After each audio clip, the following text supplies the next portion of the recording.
I am going to be talking to you today about There's No Place Like Rome, because it's like a readathon or a read-along that's going on right now, started by Faith, and there's a few other people who are co-sponsoring with her.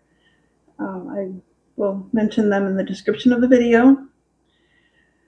So I'm going to join that, even though I'm not really fond of ancient Rome as a culture. So I don't really want to read about it. Faith said that she was going to be reading a book about Paul, who, as a Christian, went to Rome, looked up the book that she decided to read, and I got a copy. Just came in today. So I'm going to be reading this book about Paul by NT Wright, and looking forward to that.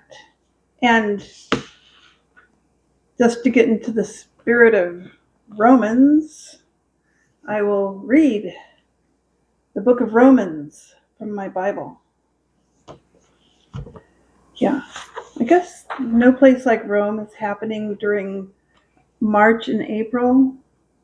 So that gives me 2 months to get through that hefty book about Paul, and Romans, well, that doesn't take that long. I'll also be reading the section on Rome from this book, Adventuring Through the Bible. So I'm doing my part. Now, the reason I really am not enthusiastic about reading about Rome, especially ancient Rome, I read or listened to a book about Rome a few years ago when I was on my way to visit my sister in Southern California.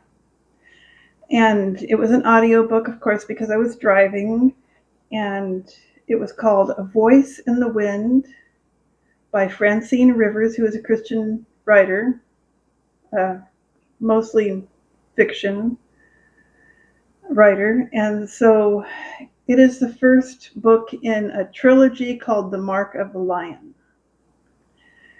And I did not love it. I had read other books by Francine Rivers that, while being questionable in some ways, some were good, some were bad, let's put it that way. But this one, A Voice in the Wind, just left me with a really bad feeling, because the Romans, the way that she pictured them in the book, they were so cruel and just so lacking in good sense. And I didn't ever want to read about Romans again, and I didn't ever want to read the last 2 books in that trilogy. This is the review that I wrote after I read A Voice in the Wind.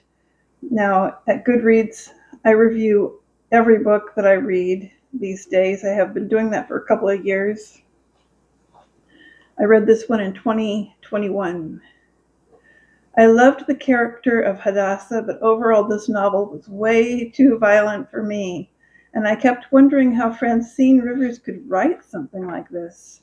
It was good to see life from the possible experience of a Jewish Christian slave in Rome and Ephesus, to see the kind of devotion needed to survive as a Christian in those years. But almost everyone else in the novel was unpleasant and unlikable to an extreme. Not good for tender hearts. I'm not sure I want to read the next 2 novels in this series. Are they just as filled with violence? I'm still open to reading other books by this author. Well, I've never read the last 2 novels in that series, and I don't have any intention of doing it. So that will not be part of my Rome reading. But as far as reading Romans in the Bible, I'm looking forward to that. And also looking forward to reading about Paul.